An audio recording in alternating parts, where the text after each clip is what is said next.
சம்மதமே இறைவா, சம்மதமே தலைவா.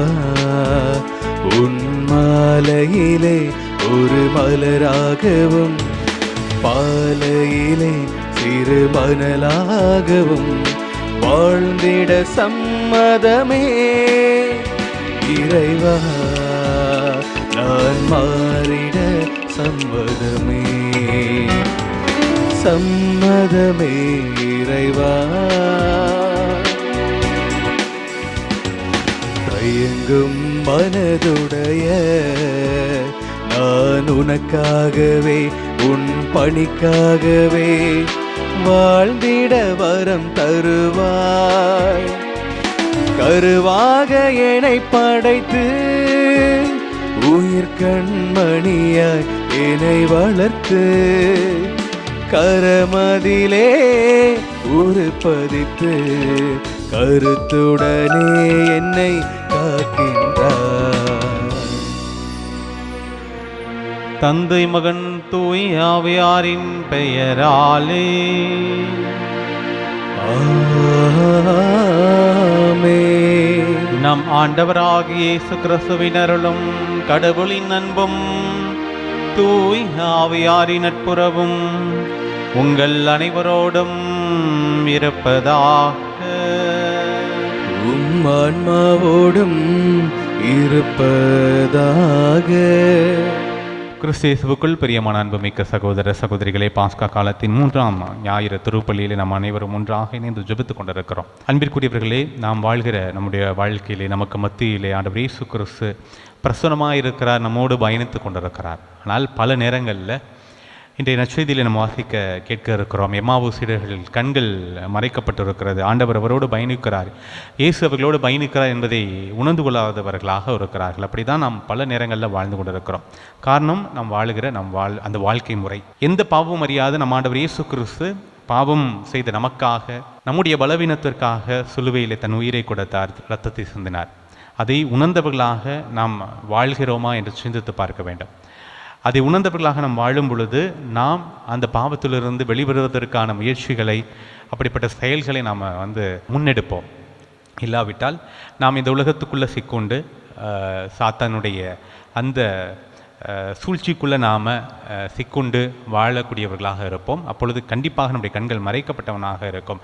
நம்மோடு பயணிக்கிற ஆண்டவர் இயேசு கிறிஸ்துவை நாம் புரிந்து கொள்ளாமல் தான் வாழ்ந்து கொண்டிருப்போம். அன்பிற்குரியவர்களே, அவர் அப்பத்தை எடுத்து பிட்டு அதை அவர்களுக்கு கொடுக்கும் பொழுது அவர்கள் கண்கள் துறக்கப்பட்டன என்று சொல்லி நம்ம இந்த நிகழ்வில் வாசிக்கிறோம். இந்த திருப்பலி நம்ம ஆண்டவர் இயேசு கிறிஸ்து நம்மோடு இருக்கிற ஆண்டவர் இயேசு கிறிஸ்து நம்மோடு பிரசன்னமாக இருக்கிற நம்ம ஆண்டவர் இயேசு கிறிஸ்துவை கண்டுகொள்ள நமக்கு பேருதவியாக இருக்கும். அற்புதமான ஒரு உயரிய வழிபாடான மிகப்பெரிய ஜெபமான இந்த திருப்பலி, எல்லா வழிபாடுகளுக்கும் மேலான இந்த கல்வாரி பலியில் நாம் அனைவரும் இந்த நாளில் ஒன்றாக இணைந்து ஜெபித்து கொண்டிருக்கிறோமே. நம் ஆண்டவரை நோக்கி ஜெபிப்போம். ஆண்டவரே, நான் உன்னை கண்டுகொள்ள வேண்டும், கண்டுணர வேண்டும். என்னுடைய பாவங்களுக்காக நீ உயிர் நீத்து, உயிர் விட்டு, உயிர் தெழுந்து கடவுளுடைய பிள்ளை என்பதையும் மெசியா என்பதையும் எங்களுக்கு நீர் காட்டியிருக்கிறேன். அதை உணர்ந்திருக்கிறோமா? உணர்ந்து கொள்ள எங்களுக்கு உம்முடைய துருக்கரங்களால் எங்களை தொட்டு ஆசீர்வதித்து எல்லாவித ஆசிரியும் அருளையும் எங்களுக்கு தர வேண்டும் என்று சொல்லி இந்த நேரத்தில் சிறப்பாக இந்த திருப்பலியிலே நம்மையும் நம்முடைய குடும்பங்களையும் என்னென்ன வேண்டுதலுக்காக நீங்கள் ஜெபிக்கிறீர்களோ அத்தனை வேண்டுதல்களையும் முழு நம்பிக்கையோடு அவர் மீது வைத்திருக்கக்கூடிய அந்த முழு இதயத்தோடும் முழு ஆன்மாவோடும் அவர் மீது வைத்திருக்கக்கூடிய அந்த நம்பிக்கையின் பேரில் நாம் இந்த திருப்பலியில் ஒன்றாக ஒரே குடும்பமாக இணைந்து ஜெபிப்போமா? அன்புமிக்க சகோதர சகோதரிகளே, தூய மறை நிகழ்வுகளை கொண்டாட நாம் தகுதி பெறும் பொருட்டு நம் பாவங்களை ஏற்றுக்கொள்வோம். எல்லாம் வல்ல இறைவனிடமும் சகோதர சகோதரிகளே உங்களிடமும் நான் பாவியினை ஏற்றுக்கொள்கிறேன். ஏனெனில் என் சிந்தனையாலும் சொல்லாலும் செயலாலும் கடமையில் தவறியதாலும் பாவங்கள் பல செய்தேன். என் பாவமே, என் பாவமே, என் பெரும் பாவமே. ஆகையால் எப்பொழுதும் கன்னியான புனித மரியாவையும் வானதூதர் புனிதர் அனைவரையும் சகோதர சகோதரிகளே உங்களையும் நம் இறைவனாகிய ஆண்டவரிடம் எனக்காக வேண்டிக் கொள்ள மன்றாடுகிறேன். எல்லாம் வல்ல இறைவன் நம்மை இரக்கம் வைத்து நம் பாவங்களை மன்னித்து நம்மை நிலை வாழ்வுக்கு அழைத்து செல்வாராக. ஆமென்.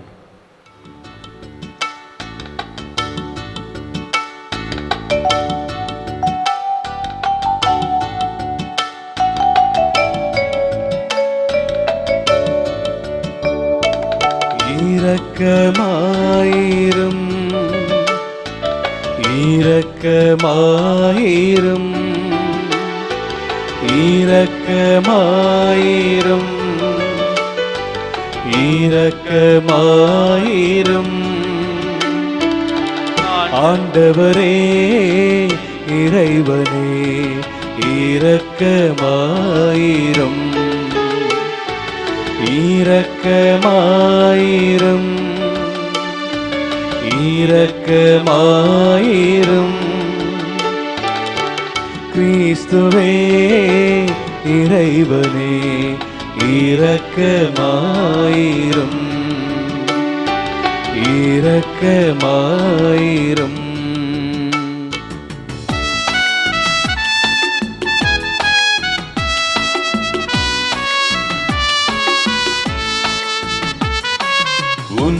உன்னதங்களிலே கடவுளுக்கு மாட்சி உண்டாகுக உலகினிலே நன்மனத்தோர்க்கு அமைதியாகுக உம்மை புகழ்கின்றோம் உம்மை வாழ்த்துகின்றோம் உம்மை ஆராதிக்கின்றோம் உம்மை மாட்சிப்படுத்துகின்றோம் உமது மேலான மாட்சியின் பொருட்டு உமக்கு நன்றி கூறுகின்றோம் ஆண்டவராகிய இறைவா வானுலக அரசரே எல்லாம் வல்ல தந்தையாகிய இறைவா ஒரே மகனாய் உதித்த ஆண்டவரே இயேசு கிறிஸ்துவே ஆண்டவராகிய இறைவா இறைவனின் செம்மறியே தந்தையின் திருமகனே உலகின் பாவங்களை போக்குபவரே எங்கள் மேல் இரக்கமாயிரும்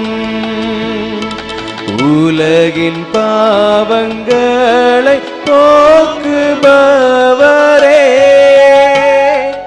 எங்கள் மன்றாட்டை கேற்றருளும் தந்தையின் வலப்பக்கம் வீற்றிருப்பவரே எங்கள் மேலிரக்கமாயிரும் ஏனெனில் இயேசு கிறிஸ்துவே நீ ஒருவரே தூயவர் நீ ஒருவரே ஆண்டவர் நீ ஒருவரே உன்னத தூய ஆவியாரோடு தந்தையாகிய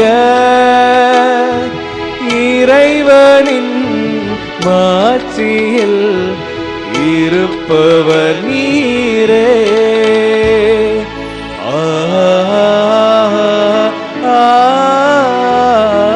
ஆமென். ஜெபிப்போமாக. இறைவா, புதுப்பிக்கப்பட்ட இளமை உணர்வுடன் உமக்கள் என்றும் மக்களிப்பார்களாக. அதனால் சொந்த மக்கள் என்ற மாட்சியை மீண்டும் பெற்றுக்கொள்ள நாங்கள் உயிர்ப்பின் நாளுக்காக பேரின்பத்துடன் உறுதியான எதிர்நோக்குடனும் காத்திருக்கச் செய்வீராக. உமோடு தூயாவியின் ஒன்றைப்பில் இறைவனாய் என்றென்றும் வாழ்ந்து ஆட்சி செய்கின்ற எங்கள் ஆண்டவராகிய இயேசு கிறிஸ்து வழியாக உம்மை மன்றாடுகின்றோம். ஆமென். முதல் வாசகம். மரணம் இயேசுவை தன் பிடியில் வைத்திருக்க முடியவில்லை. திருத்துதர் பணிகள் நூலிலிருந்து வாசகம். பிரிவு 2, இறை வார்த்தைகள் 14 மற்றும் 22 முதல் 33 முடிய. பெந்தகோஸ்து என்னும் நாள் வந்தபோது பேதுரு 11 சேர்ந்து எழுந்து நின்று உரத்த குரலில் அவர்களிடம் பின்வருமாறு கூறினார். யூத மக்களே, எருசலேமில் வாழும் மக்களே, இதை தெரிந்து கொள்ளுங்கள். எனது சொற்களை கவனித்து கேளுங்கள். இஸ்ரேல் மக்களே, நீங்கள் இந்த வார்த்தைகளை கேளுங்கள். கடவுள் நாசரேத்து இயேசுவின் வழியாக உங்கள் நடுவில் வல்ல செயல்களையும் அரும் செயல்களையும் அடையாளங்களையும் செய்து அவரை இன்னாரென்று உறுதியாக காண்பித்தார். இது நீங்கள் அறிந்ததே. கடவுள் தாம் வரையறுத்துள்ள திட்டத்தின்படியும் தம் முன்னறிவின்படியும் இந்த இயேசுவை உங்கள் கையில் விட்டுவிட்டார். நீங்கள் திருச்சட்டம் அறியாதார் மூலம் அவரை சிலுவையில் அறைந்து கொன்றீர்கள். ஆனால் கடவுள் அவரை மரண வேதனையினின்று விடுவித்து உயிர்த்தெழச் செய்தார். ஏனென்றால் மரணம் அவரை தன் பிடியில் வைத்திருக்க முடியவில்லை. தாவீது அவரை குறித்து கூறியது, நான் ஆண்டவரை எப்போதும் என் கண்முன் வைத்துள்ளேன். அவர் என் வலப்பக்கம் உள்ளார். எனவே நான் அசைவுறேன்.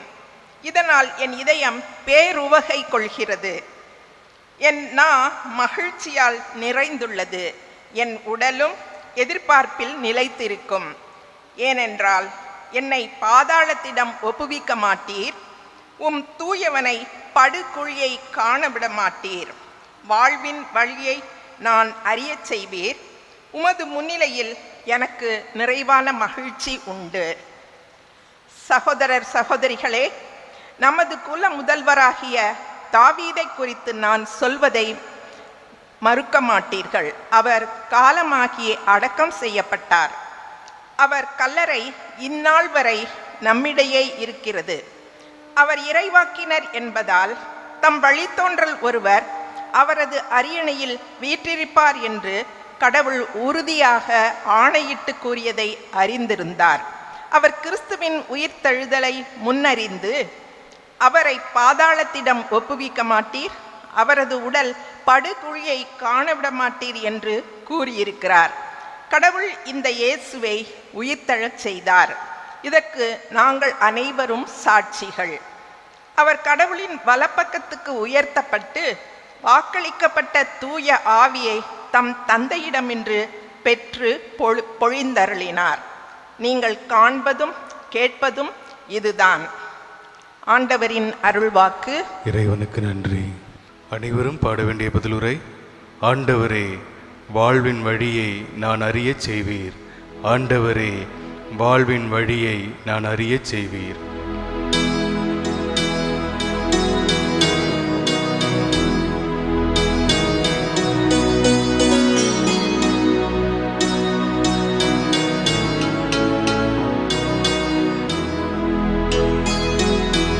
ஆண்டவரே, வாழ்வின் வழியை நான் அறியச் செய்வீர். ஆண்டவரே, வாழ்வின் வழியை நான் அறியச் செய்வீர். இறைவா, என்னை காத்தருளும்.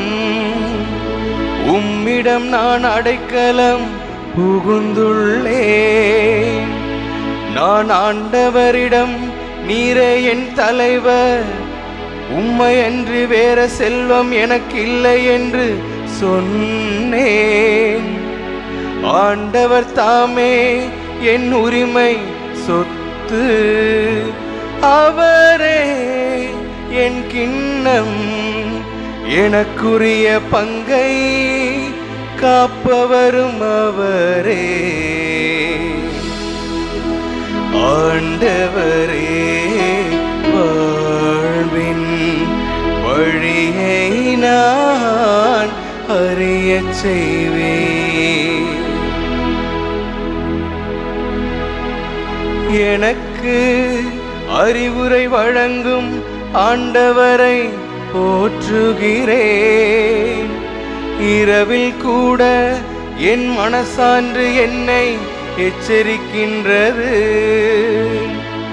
ஆண்டவரை எப்பொழுதும் என் கண்முன் வைத்துள்ளேன். அவர் என் வலப்பக்கம் உள்ளார், எனவே நான் அசைவுறேன். ஆண்டவரே வாழ்வின் வழியை நான் அறியச் செய்வேன். என் இதயம் அக்களிக்கின்றது, என் உள்ளம் மகிழ்ந்து துள்ளுகின்றது. என் உடலும் பாதுகாப்பில் நிலைத்திருக்கும், ஏனெனில் என்னை பாதாளத்திடம் ஒப்புவிக்க மாட்டீர். அன்பனை படுகுழியை காணவிட மாட்டீர். ஆண்டவரே வாழ்வின் வழியை நான் அறியச் செய்வீர். ஆண்டவரே வாழ்வின் வழியை நான் அறியச் செய்வீர்.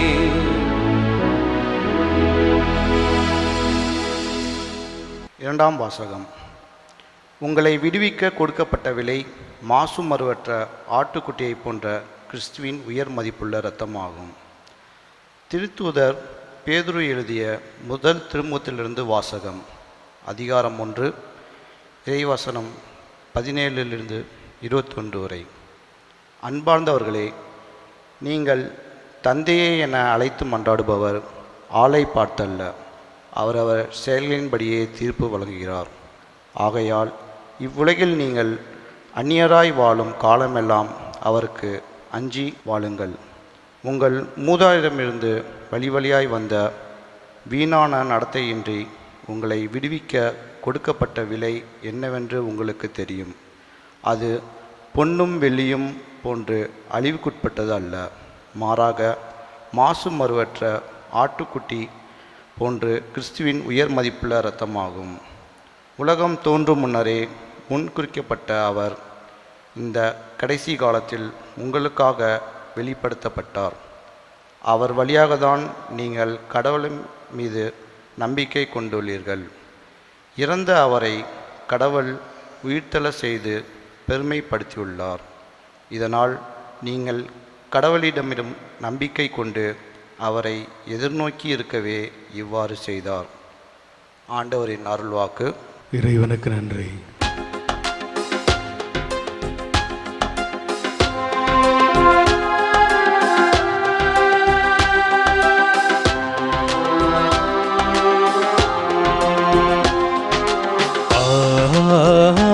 அல்லேலூயா, அல்லேலூயா, அல்லேலூயா, அல்லேலூயா, அல்லேலூயா, அல்லேலூயா, அல்லேலூயா, அல்லேலூயா. ஆண்டவர் தோற்றுவித்த வெற்றியின் நாள் இதுவே. இன்று அக்களிப்போம், அகமகிழ்வோம். அல்லேலூயா,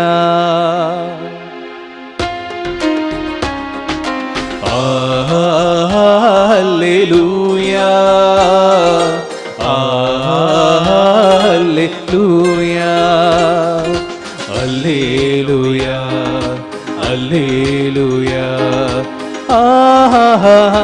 அல்லேலூயா, அல்லேலூயா.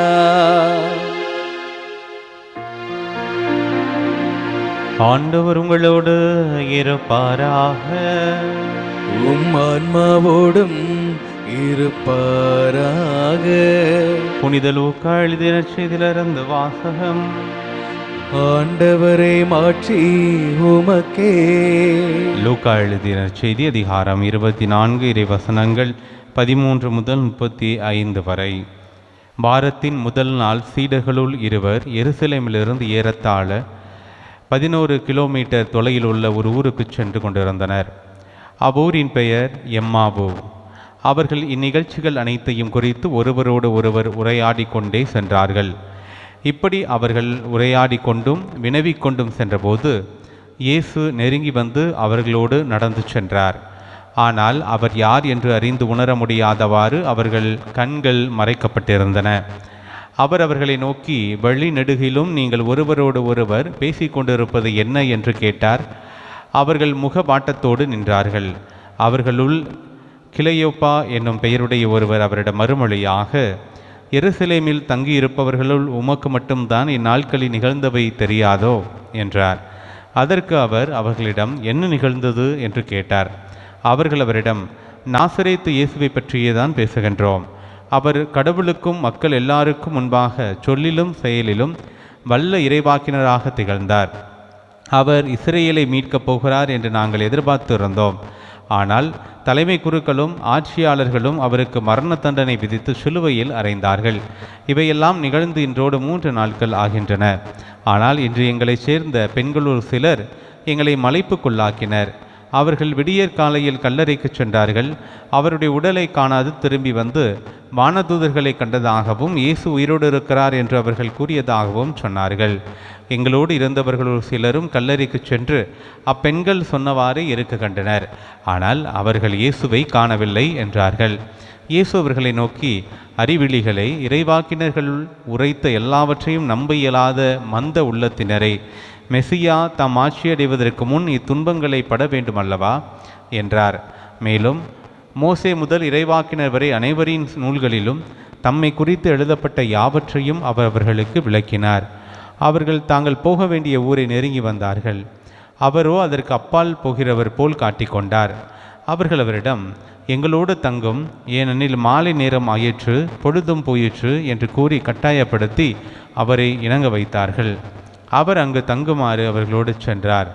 அவர்களோடு அவர் பந்தியில் அமர்ந்திருந்த போது அப்பத்தை எடுத்து கடவுளை போற்றி பிட்டு அவர்களுக்கு கொடுத்தார். அப்போது அவர்கள் கண்கள் திறந்தன. அவர்களும் அவரை அடையாளம் கண்டு கொண்டார்கள். உடனே அவர் அவர்களிடமிருந்து மறைந்து போனார்.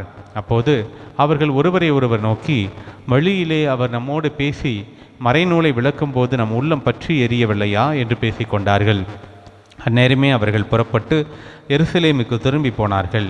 அங்கே 11 அவர்களோடு இருந்தவர்களும் குழுமி இருக்க கண்டார்கள். அங்கிருந்தவர்கள், ஆண்டவர் உண்மையாகவே உயிருடன் எழுப்பப்பட்டார், அவர் சீமோனுக்கு தோற்றமளித்துள்ளார் என்று சொன்னார்கள். அவர்கள் வழியில் நிகழ்ந்தவற்றையும் அவர் அப்பத்தை பிட்டு கொடுக்கும்போது அவரை கண்டுணர்ந்து கொண்டதையும் அங்கிருந்தவர்களுக்கு எடுத்துரைத்தார்கள். ஆண்டவரின் அருள் வாக்கு. கிறிஸ்துவே உமக்கு புகழ். கிறிஸ்து இயேசுவில் என் அன்பிற்கும் பாசத்திற்கும் இனிய அன்பான இறை மக்களே, ஆராதனை வலையொலியின் அன்பு நேயர்களே, பாஸ்து காலத்தினுடைய 3வது ஞாயிறில் இருக்கிற நம்மை ஆண்டவர் எம்மாவுஸ் பயணம் ஒன்றை நாம் மேற்கொள்ளும்படி அழைக்கிறார். எம்மாவுஸ் பயணம் என்பது என்ன? அந்த பயணம் நமக்கு சொல்லுகிற செய்தி என்ன? எப்படி ஆண்டவர் அவர்களுக்கு ஒரு புரிதலை கொடுத்தார் என்பதையெல்லாம் உள்ளடக்கித்தான் இன்றைய நாளுடைய மறையுரையை நான் உங்களோடு பகிர்ந்து கொள்ள விரும்புகிறேன். ஒரு சின்ன ஒரு நகைச்சுவை கலந்த ஒரு சிறிய கதை. ஒரு அம்மாவுக்கு 2 பிள்ளைங்க. ஒருத்தனுக்கு 8 வயசு, இன்னொருத்தனுக்கு 12 வயசு. பயங்கர சுட்டி. தான் வீட்டில் மாத்திரம் இல்லாமல் அடுத்த வீட்லையும் போய் விளாண்டா என்னத்தை உடைக்கிறது, என்னத்தை தூக்கி ஒளிச்சு வைக்கிறது. பயங்கர சுட்டி, கண்ட்ரோல் பண்ணவே முடியாது அவங்களால. ரொம்ப நாட்டியான பிள்ளைங்க. அவங்களுக்கு ஒரு கெட்ட பழக்கம் என்னென்னா, ஏதாவது வீட்டில் போய் அடுத்த வீட்டில் போய் என்னத்தை தூக்கிட்டு வந்து மறைச்சி வச்சுட்டு அவங்க தேடுறதை பார்த்து இவங்க ரசிப்பாங்க. ஐயோ அதை காணாமே. இப்போ உதாரணத்துக்கு பிள்ளையோட ஷூவை தூக்கி ஒளிச்சு வச்சுறது. ஸ்கூலுக்கு போகும்போது பிள்ளைங்க தேடுங்க பார்த்தீங்கன்னா, அதை பார்த்து ரசிக்கிறது. இவங்க சின்ன வயசில் அந்த நாட்டினஸ் இருக்கு இல்லையா? அப்போ இந்த அம்மாவுக்கு இந்த பயல்களை எப்படி கண்ட்ரோல் பண்ணுறதுனே தெரியல. பக்கத்து வீட்டுக்காரங்கெல்லாம் வந்து கம்ப்ளைண்ட் பண்ணுற அளவுக்கு ஆகிப்போச்சு. பைக் கீ வச்சுட்டு போனால் கீயை தூக்கி ஒழிச்சு வச்சுறது, தேட விட்டுட்டு எடுத்து கொடுக்குறது, அதை பார்த்து சிரிக்கிறது, அந்த மாதிரி இருக்கிறாங்க. அப்போ இந்த அம்மா கேள்விப்பறாக பக்கத்து பங்கில் இருக்கிற ஒரு சாமியார் இந்த மாதிரி சின்ன பிள்ளைங்களை ஹேண்டில் பண்ணுறதுல ஒரு பாண்டித்தியம் பெற்றவர், சைல்டு சைக்காலஜிஸ்ட் அப்படின்னு தெரிஞ்சுக்கிட்டு சரின்னு சொல்லிட்டு அந்த அம்மாட்ட கூட்டிகிட்டு போகிறாங்க. அந்த அம்மா வந்து அந்த ஃபாதர்கிட்ட கூட்டிகிட்டு போகிறாங்க. அப்போ சாமி சொல்கிறாரு, நான் உண்மையிலே உங்களுக்கு உதவி செய்கிறேம்மா, உங்கள் பிள்ளைகளுக்கு நான் கவுன்சிலிங் கொடுக்குறேன், அப்புறம் அவங்களுக்கு நான் ப்ரேயர் பண்ணுறேன், ஆனால் தனித்தனியாக தான் சந்திக்கணும் 2 பேரையுமே. அதனால் காலையில் ஒருத்தனை வர சொல்லுங்கள், மதியானம் மூத்தவனை வர சொல்லுங்கள் அப்படின்னு சொல்லியாச்சு. அப்போ காலையில் அம்மா அந்த சின்ன பையனை கூட்டிகிட்டு கொண்டு போய், இந்த மாதிரி சாமியார்ட்ட உன்னை கூட்டிகிட்டு போகிறேன்டா, அவர் வந்துட்டு ஒரு சிலதெல்லாம் பேசுவார், நல்லதுக்கு தான் சொல்கிறாரு, அவர் கேட்குற கேள்விக்கெல்லாம் பதில் சொல்லு, நீ பண்ணுற சுட்டித்தனத்தினால நம்ம அப்பா அம்மா எவ்வளோ கஷ்டப்படுற மாதிரி, எங்களுக்கு எவ்வளோ அவமானமாக இருக்குது உங்களால், அதனால் இது ஒரு நல்ல சான்ஸு, ஃபாதர் வந்து உங்களை வந்து சரி பண்ணி கொடுப்பாரு, உடனே ஃபாதர் கூப்பிட்டுருக்காருன்னு சொல்லி அந்த அறையில் கொண்டு போய் உட்கார வைக்க. அப்போ சாமி வர்றார், அந்த சைக்காலஜிஸ்ட், குழந்தை உளவியல் படித்த அந்த குருவானவர் வர்றார். வந்து இந்த பாஸ்டர் வந்து கேட்குறார். முதல் கேள்வி, உன் பேர் என்னன்னு கேட்டால் பேரை சொல்கிறான். அடுத்த கேள்வி கேட்டேன், ஏசு எங்கே இருக்காரு அப்படின்னு சொல்லி கேட்குறான். ஏசு எங்கே இருக்காருன்னு நான் அப்படி கீழே குனிச்சிட்டேன், பைய கீழே. அப்போ ஒரு சத்தமாக கேட்குறாச்சு, பிள்ளைக்கு நம்ம கேட்டது விலங்குல ஒரு காதில் அப்படின்னு சொல்லிட்டு, ஏசு எங்கே இருக்காரு அப்படி சொல்லி கேட்குறாரு. அவன் அப்படியே கீழே குனிஞ்சா திருன்னு முழிக்கிறான். ஃபாதர் கடுப்பாகி போச்சு. பக்கத்தில் வந்து, ஏய் ஏசு எங்கடா இருக்காரு அப்படி சொல்லி கேட்குறாரு. அதுக்கும் என் வாயை திறக்க மாட்டேன்றேன். என்னடா வாயை திறக்க மாட்டேன்னு சொல்லி நேரம் மூஞ்சிக்கு நேரம் போட்டு, ஏசு எங்கே இருக்காரு சொல்கிறா அப்படின்னு சொல்லி கேட்டிருக்காரு. இவனுக்கு என்ன சொல்கிறதுனே தெரியல. இப்படி ஏசு எங்கே இருக்காரு ஏசு எங்கே இருக்காருன்னு கேட்டதில் அவருக்கு மேமூச்சு கீமூச்சு வாங்கிருச்சு. தண்ணி குடிக்கலாம், நம்ம திரும்பி டம்ளரை தான் எடுத்தார். பையன் எடுவிட்டு வெளில ஓடியான்ட்டான். திடுன்னு வீட்டுக்கு ஓடியான்ட்டான். வீட்டுக்கு ஓடியாந்து ரூமுக்குள்ளே வந்து கதை அடைச்சிக்கிட்டு அவங்க அண்ணனை பார்த்து, அவங்க அண்ணன் கேட்குறேன், என்னடா முடிஞ்சா, உனக்கு மதியம் வர இருக்குன்னு சொன்னார், நீ வந்துட்ட, என்னடா ஆச்சு அப்படின்னு சொல்லி கேட்கும் போது தான் அதை பையன் சொல்கிறேன், டேய் நம்ம நினைக்கிற மாதிரி இல்லைடா, இந்த சாமியார் ரொம்ப வித்தியாசமான சாமியாராக இருக்கார், ஃபாதரு என்னை அடிக்காத உரைக்க வந்துட்டார், என்னடா பண்ண என்னடா கேட்டார் அப்படின்னு சொல்லி கேட்டான்னா அந்த தம்பி சொல்கிறேன், ஏசு எங்கே இருக்கான்னு கேட்குறாரு. நம்ம சாவியை திருடி வச்சுருக்குறோம், நம்ம ஷூவை திருடுவோம், காசை திருடுவோம், அதாவது திருடி வச்சு திருப்பி நம்ம கொடுக்குற பழக்கம் உண்டு. ஆனால் இப்போ அவர் ஏசு எங்கேயோ தொலைச்சி விட்டு என்கிட்ட வந்து ஏசு எங்கே இருக்காருன்னு கேட்குறாரு.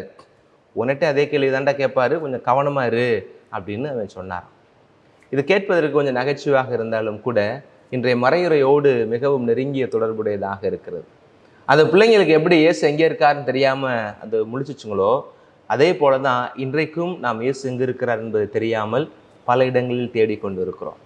இந்த இயேசு எங்கே இருக்கிறார் அப்படின்றத நம்ம தெரிந்து கொள்ள வேண்டும் என்றால் அவருடைய வல்லமை என்ன என்பது தெரிந்திருக்க வேண்டும். அந்த வல்லமை இந்த எம்மாவூஸ் சீடர்களுக்கும் இயேசுடைய இறப்புக்கு பிறகு உயிர்ப்பை சந்தித்த பலருக்கும் இல்லாமல் இருந்தது. இயேசுடைய வல்லமையை புரிதாய ஒரு சமூகம், அதை புரிந்து கொள்ளாத சமூகம், ஏற்றுக்கொள்ள மறுக்கிற சமூகமும் அங்கே இருக்கிறது. இயேசு இறந்தார் உயிர்த்தார் அப்படின்ற செய்தியை ஏற்றுக்கொள்ள முடியாமல் இருப்பதற்கு பல காரணங்கள் இருந்தாலும் அதில் முக்கியமான ஒரு காரணம் அறியாமை.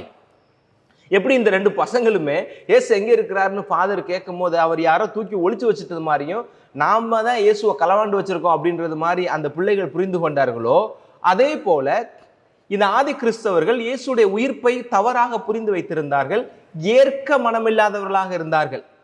ஏன் அப்படின்னு பார்க்கிற பொழுது அறியாமை. இந்த 2 பசங்களுடைய அறியாமையை போல அவரிடம் ஒரு அறியாமை இருந்தது. என்ன அறியாமை அப்படின்றத நான் சொல்ல விரும்புகிறேன்.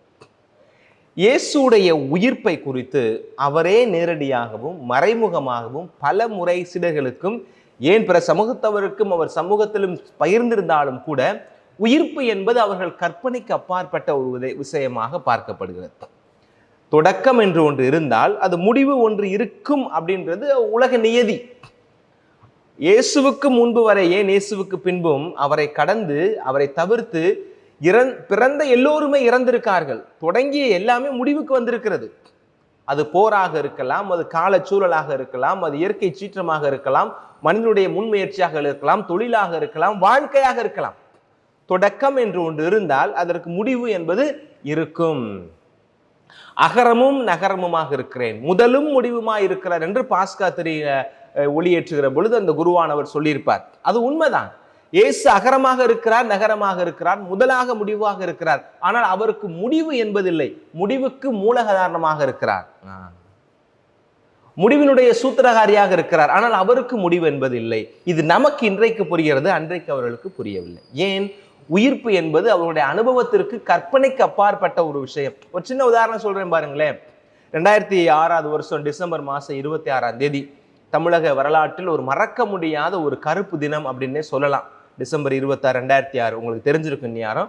சுனாமி தமிழகத்தை தாக்கிய நேரம். தமிழகத்துடைய கடலோர பகுதிகள் எல்லாம் மிக வெகுவாக பாதிக்கப்பட்ட ஒரு நேரம்.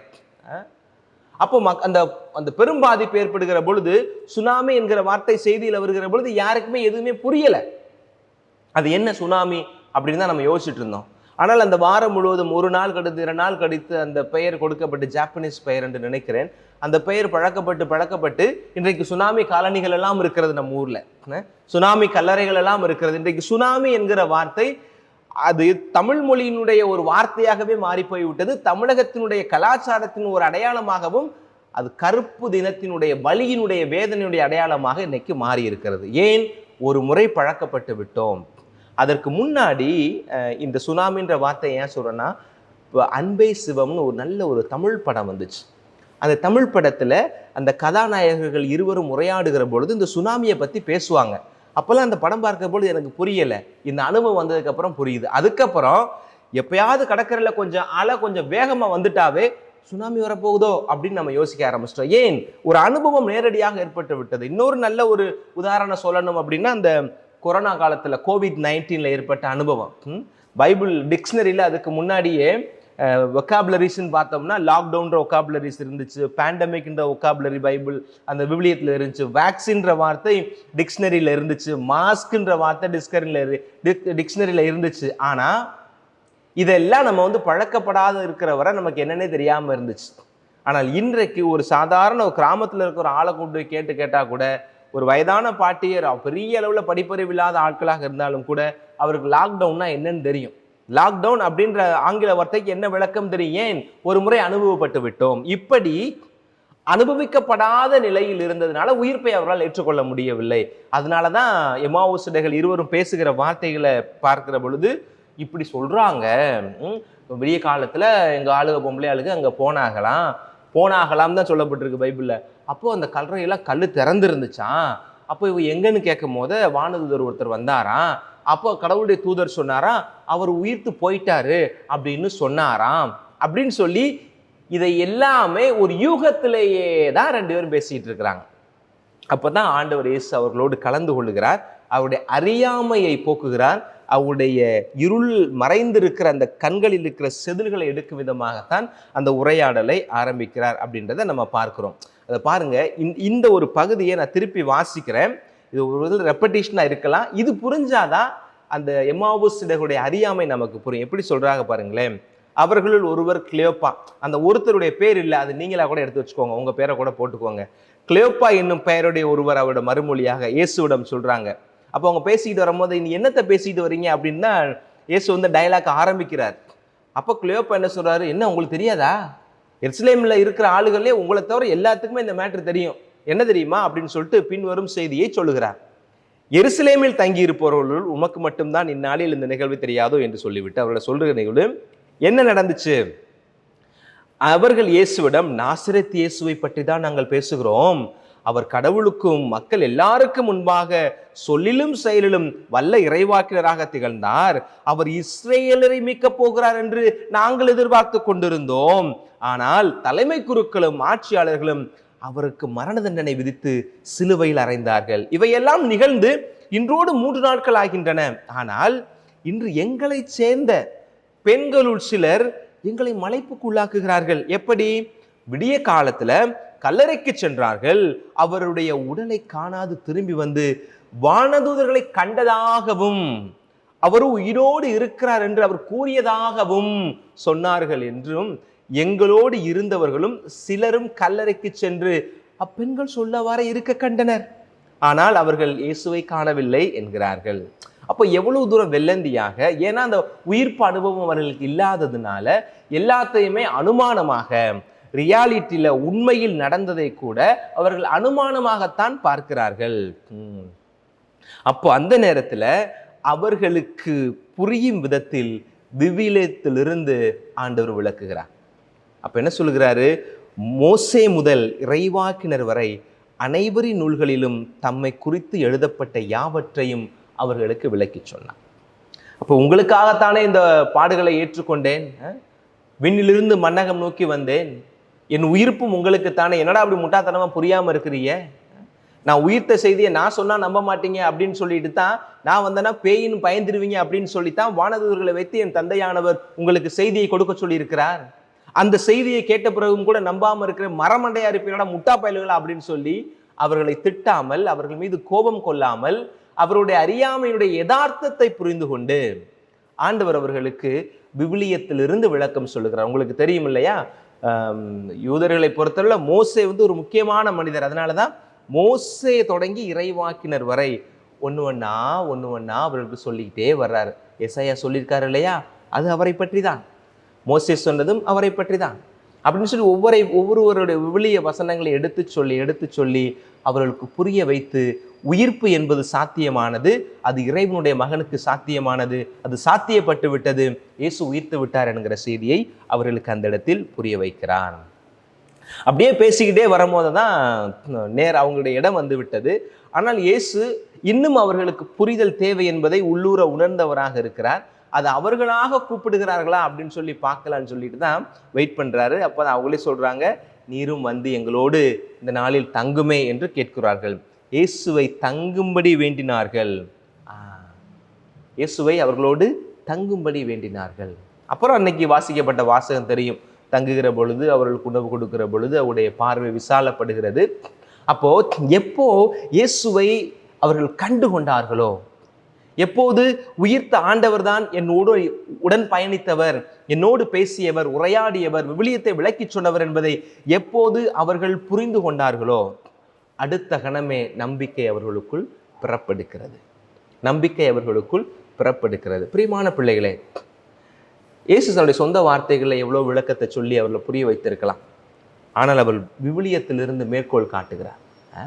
ஏன் ஒரு மதத்தினுடைய மறை, ஒரு சமயத்தினுடைய மறை நூல் மிகவும் முக்கியமானது.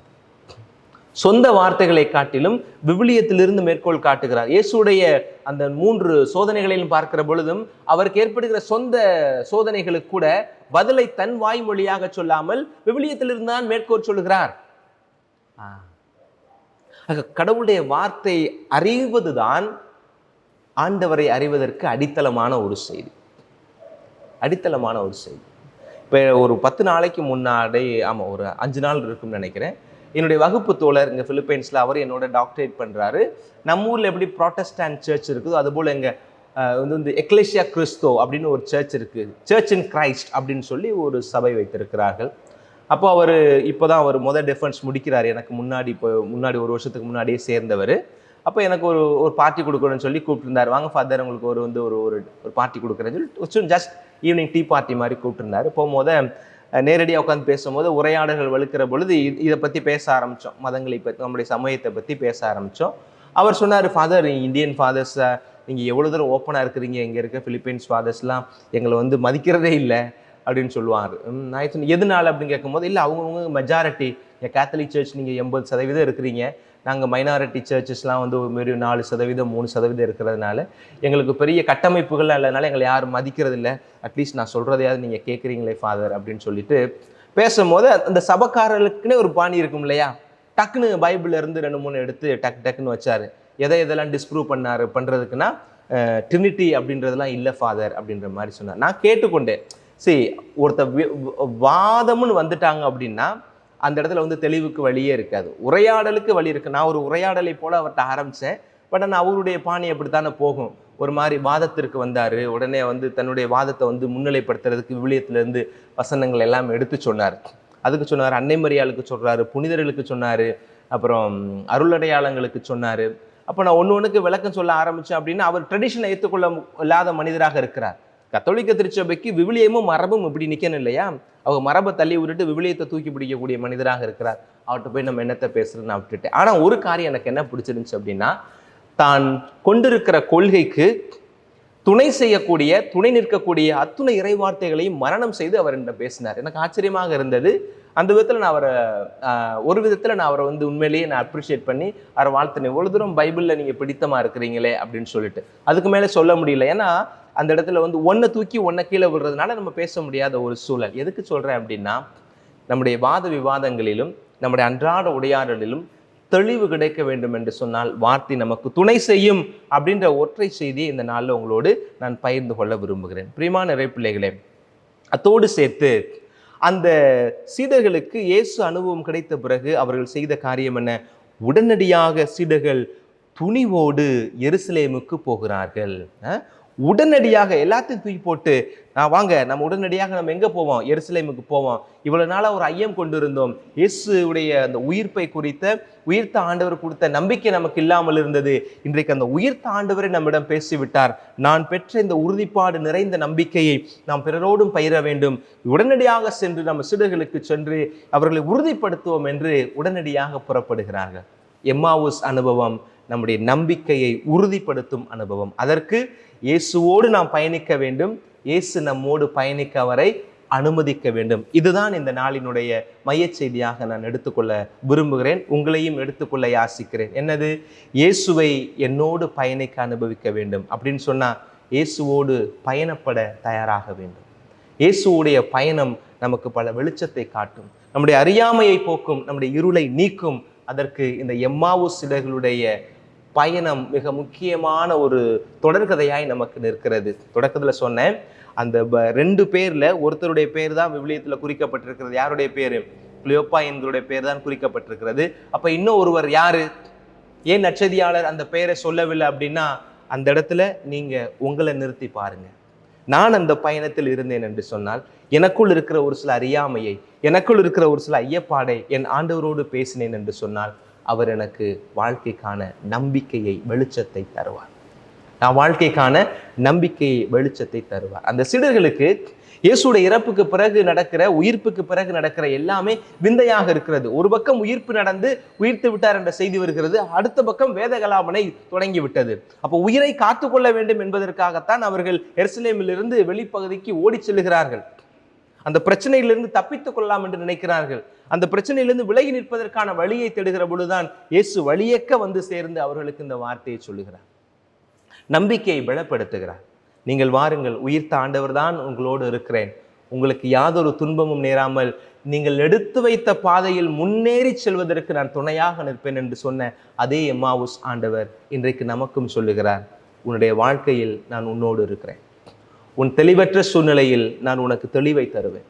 உன் ஐயம் கொண்ட வாழ்க்கையில் உன் ஐயத்தை தவிர்த்து உன்னை உறுதிப்படுத்துவேன் என்கிற நம்பிக்கையை தருகிற ஆண்டவர் பாஸ்கு காலத்தின் 3வது ஞாயிறில் எம்மாவுஸ் சீடரோடு இணைந்து பயணிக்க நம்மை அழைக்கிறார்.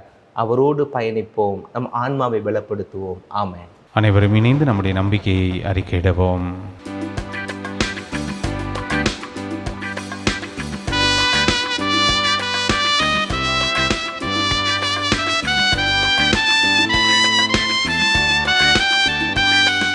விண்ணையும் மண்ணையும் படைத்தவராம் கடவுள் ஒருவர் இருக்கின்றார். தந்தை மகன் துயராவியராய் ஒன்றாய் வாழ்வோரை நம்புகிறேன். தூய ஆவியின் வல்லமையால் இறைமகன் நமக்காய் மனிதரானார். கண்ணி மறியிடம் பிறந்தவரா இயேசுவை உறுதியாய் நம்புகிறேன். பிலாத்துவின் ஆட்சியில் பாடுபட்டார், சிலுவையில் இறந்து அடக்கப்பட்டார், 3ஆம் நாளில் உயிர்த்தெழுந்தார், இறப்பின் மீதே வெற்றி கொண்டார். விண்ணகம் வாழும் தந்தையிடம் அரியணை கொண்டு இருக்கின்றார். உலகம் முடியும் காலத்திலே நடுவராய் திரும்ப வந்திடுவார். தூய ஆவியாரை நம்புகிறேன், பாரினில் அவர் துணை வேண்டுகிறேன். பாவ மன்னிப்பு தூய்மை பெற்று பரிகார வாழ்வில் நிலை தேடுவேன். திரு அவை உரைப்பதை நம்புகிறேன், புனிதர்கள் உறவை நம்புகிறேன். உடலின் உயிர்ப்பை நிலை வாழ்வை உறுதியுடனே நம்புகிறேன். ஆ ஆ ஆமே.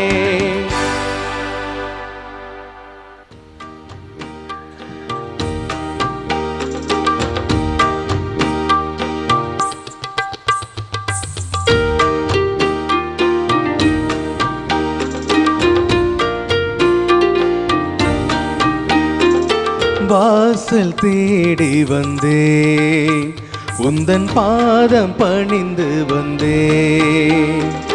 தாகம் கொண்டலைந்தே, உந்தன் கருணை வேண்டி நின்றே. என்னிடத்தில் உள்ளதெல்லாம் உள்ளமேனம் அன்பு மனம், தாயன்பை தேடும் சிறு பிள்ளை போல வருகின்றேன். காணிக்கையாய் தருகின்றேன், என் உள்ளம் ஏற்பாய். வாசல் தேடி வந்தேன், உந்தன் பாதம் பணிந்து வந்தேன். தாகம் கொண்டலைந்தேன், உந்தன் கருணை வேண்டி நின்றேன். அன்புமிக்க சகோதர சகோதரிகளை, என்னுடையதும் உங்களுடையதுமான இப்பலி எல்லாம் வல்ல தந்தையாகி இறைவனை கேட்டதாகும்படி மன்றாடுங்கள். ஆண்டவர் தம் திருப்பேரின் புகழ்ச்சிக்காகவும் ஆட்சிக்காகவும் நமது நன்மைக்காகவும் புனித திரு அவை அனைத்து நலனுக்காகவும் உமது கையிலிருந்து இப்பலி ஏற்றுக்கொள்வாராக. ஆண்டவரே, அக்களிப்புறும் திரு அவையின் காணிக்கைகளை ஏற்றுக்கொள்ள உம்மை வேண்டுகின்றோம். இப்பெரும் மகிழ்ச்சிக்கு உரிய காரணத்தை நீ தந்திருப்பதால் அதன் பயனாகிய முடிவில்லா பேரின்பத்தையும் எங்களுக்கு அருள்வீராக. எங்கள் ஆண்டவராகிய இயேசு கிறிஸ்து வழியாக உம்மை மன்றாடுகின்றோம். ஆமென். ஆண்டவர் உங்களோடு இருப்பாராக. ஆன்மாவோடும் இருப்பாராக. இதயங்களை மேலே எழுப்புங்கள். ஆண்டவரிடம் எழுப்பியுள்ளோம். இறைவனாகிய ஆண்டவருக்கு நன்றி கூறுவோம். அது தகுதியும் நீதியும் ஆனதே.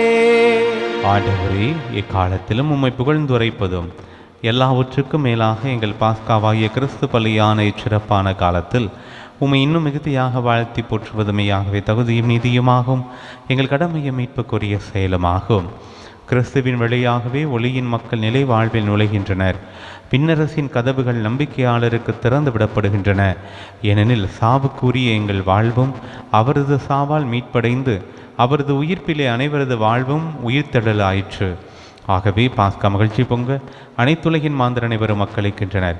அப்பாறை ஆற்றல் மிக்கோரும் அதிகாரம் கொண்ட தூதர்களும் உமது மாட்சியை புகழ்ந்து முடிவின்றி பாடுவதாவது: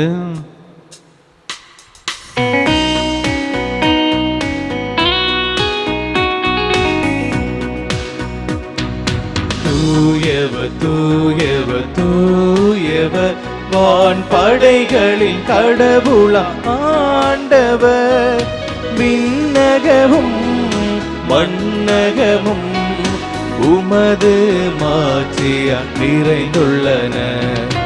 உன்னதங்களிலே ஓசன்னா, உன்னதங்களிலே ஓசன்னா.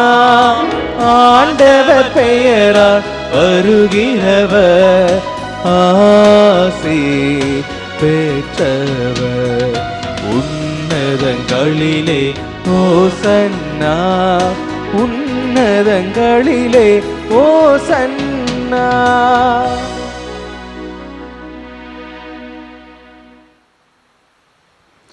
ஆண்டவரே, நீர்மையாகவே தூயவர், தூய்மை அனைத்திற்கும் ஊற்று. ஆகவே உம்முடைய ஆவியை பொழிந்து இக்காணிக்கைகளை தீமைப்படுத்த உம்மை வேண்டுகின்றோம். இவ்வாறு எங்கள் ஆண்டவர் இயேசு கிறிஸ்துவின் உடலும் இரத்தமுமாக எங்களுக்கு இவை மாறுபனவாக. அவர் பாடுபட உளம் கணிந்து தம்மை கையளித்த போது அப்பத்தை எடுத்து நன்றி செலுத்தி அதை பிட்டு தம் சீடர்களுக்கு அளித்து கூறியதாவது: அனைவரும் இதிலிருந்து பெற்று உண்ணுங்கள், ஏனெனில் இது உங்களுக்காக கையளிக்கப்படும் என் உடல்.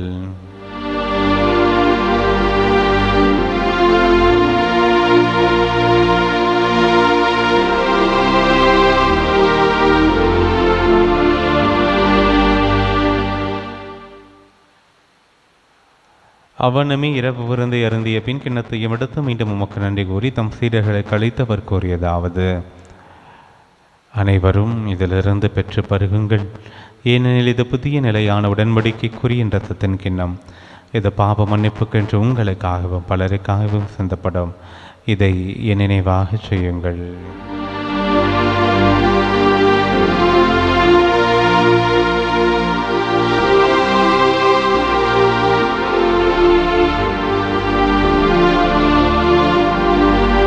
நம்பிக்கையின் மறை பொருள். ஆண்டவரே, நீ வருமளவும் உமது இறப்பினை அறிக்கையிடுகின்றோ, உமது உயிர்ப்பினையும் எடுத்துரைக்கின்றோ. ஆகவே ஆண்டவரே, நாங்கள் கிறிஸ்துவின் இறப்பினையும் உயிர்ப்பினையும் நினைவு கூர்ந்து வாழ்வதரும் அப்பத்தையும் மீட்பளிக்கும் கிண்ணத்தையும் உமக்கு கொடுக்கின்றோம். உம் திருமண மக்களியம் புரிய தகுந்தவர்கள் நீங்கள் ஏற்றுக்கொண்டீர். எனவே உமக்கு நன்றி செலுத்துகின்ற. மேலும் கிறிஸ்துவின் உடலிலும் இரத்தத்திலும் பங்குள்ள எங்களை தூய ஆவியார் ஒன்று சேர்க்க வேண்டும் என தாழ்மையுடன் மன்றாடுகின்றோம். ஆண்டவரே, உலகெங்கும் பரவிருக்கும் அது திரு அவையை நினைவு கூர்ந்தரலும்.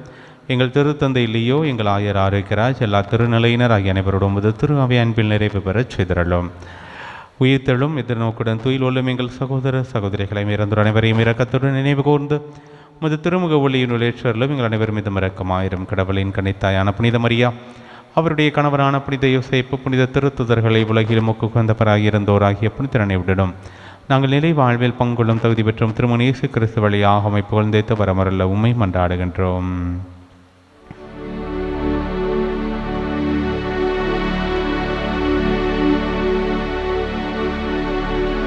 இவர் வழியாக இவரோடு இவரில் எல்லாம் வல்ல இறைவனாகிய தந்தையே, தூய ஆவியாரின் ஒன்றிப்பில் எல்லா புகழும் மாட்சியும் என்றென்றும் உமக்கு உரியதே.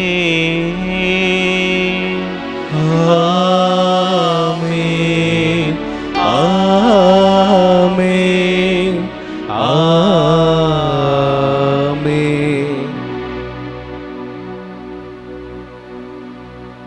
மீட்பரின் கட்டளையால் கற்பிக்கப்பட்டு இறைப்படிப்பினையால் பயிற்சி பெற்ற நாம் துணிந்து சொல்வோம்: விண்ணுலகில் இருக்கின்ற எங்கள் தந்தையே, உமது பெயர் தூயது என போற்ற பெருக, உமது ஆட்சி வருக, உமது திருவுள்ளம் விண்ணுலகில் நிறைவேறுவது போல மண்ணுலகிலும் நிறைவேறுக.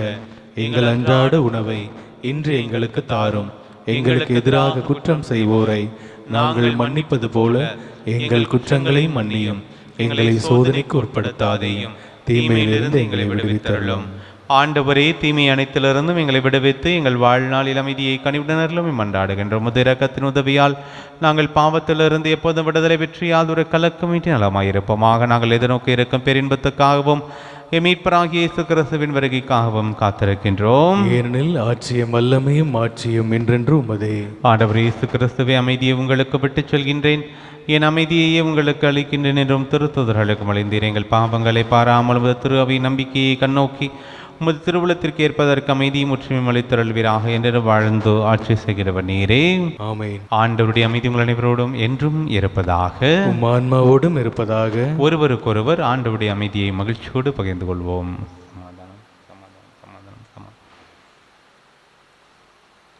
உலகின் பாவங்களை போக்கும் இறைவனின் செம்மறியே, எங்கள் மேல் இரக்கமாயிரும்.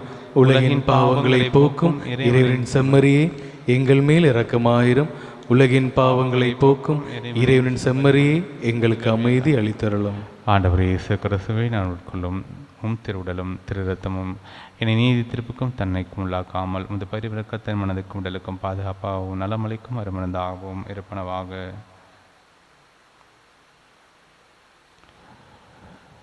இதோ இறைவனின் செம்மறி, இவரை உலகின் பாவங்களை போக்குபவர். செம்மறியின் விருந்துக்கு அழைக்கப்பெற்ற ஒவ்வொருவருமே பெறு பெற்றோர். ஆண்டவரே, நீரின் உள்ளத்தில் எழுந்தருள நான் தகுதியற்றவன், ஆனால் ஒரு வார்த்தை மட்டும் சொல்லிடலாம், எனது ஆன்மா நலமடையும். கிறிஸ்துவின் திருவுடலும் திறத்துமே காத்து பலிப்பதாக. ஆசை திருவிருந்துக்கான மன்றாட்டு. ஆண்டவரே, நீர் என் இல்லத்தில் எழுந்தருள நான் தகுதியற்றவள், ஆனால் ஒரு வார்த்தை மட்டும் சொல்லியருளும் என்று நூற்றுவர் தலைவன் ஜெபித்தது போல நாங்களும் இப்போது உம் திருப்பாதம் பணிந்து வேண்டுகிறோம். இனிய இயேசுவே, நாங்கள் தகுதியற்றவர்களாய் இருந்தாலும் எங்கள் தகுதியின்மையை பாராமல் நீர் எங்கள் உள்ளங்களில் எழுந்து வாரும். உம் அன்பிலும் அருளிலும் நாங்கள் நிலைத்திருக்க எம்முள் எழுந்து வாரும். நன்மை செய்வதில் ஆர்வமுள்ளவர்களாய் தீமைகள் அனைத்திலிருந்தும் விடுதலை பெற்றவர்களாய் வாழவும் எங்களை வழிநடத்த வாரும். எல்லா நலன்களாலும் வளங்களாலும் எங்களை நிரப்ப வாரும். ஆமேன். நன்றி கூறி மன்றாடுவோமாக. ஆண்டவரே, நிலையான மறை நிகழ்வுகளால் நீர் புதுப்பிக்க திருவளமான உம்மக்களை கனிவுடன் கண்ணோக்கியருள உம்மை வேண்டுகின்றோம். அதனால் நாங்கள் மாற்றுக்குரிய உடலின் அழிவற்ற உயிர்த்தெழுதலுக்கு வந்து சேர அருள்வீராக. எங்கள் ஆண்டவராகிய இயேசு கிறிஸ்து வழியாக உம்மை மன்றாடுகின்றோம். ஆண்டவர் உங்களோடு இருப்பாராக. உம் ஆன்மாவோடும் இருப்பாராக. எல்லாம் வல்ல இறைவன் தந்தை, மகன், தூய ஆவியார் உங்கள் ஒவ்வொருவரையும் நிறைவாக ஆசிர்வதிப்பாராக.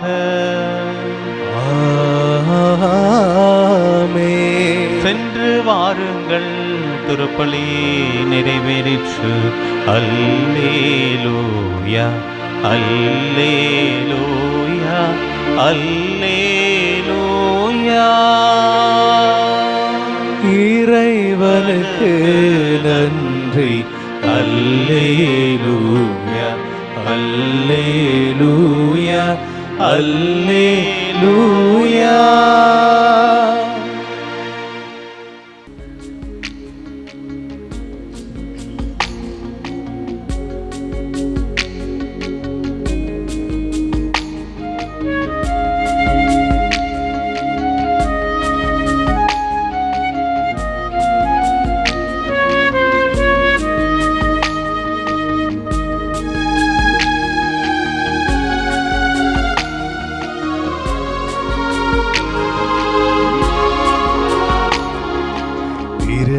திருநாமகீர்த்தன பாடாத நாவும் இருந்தென்ன பயனோ நாதா. இறைவாவுன் அன்பிற்கு சாட்சி சொல்லாத உதடுகள் எனக்கே நாதா. நான் வாழ்வதும் எதற்கோ தேவா. திருநாமகீர்த்தன பாடாத நாவும் இருந்தென்ன பயனோ நாதா. இறைவாவுன் அன்பிற்கு சாட்சி சொல்லாத உதடுகள் எனக்கே நாதா. நான் வாழ்வதும் எதற்கோ தேவா.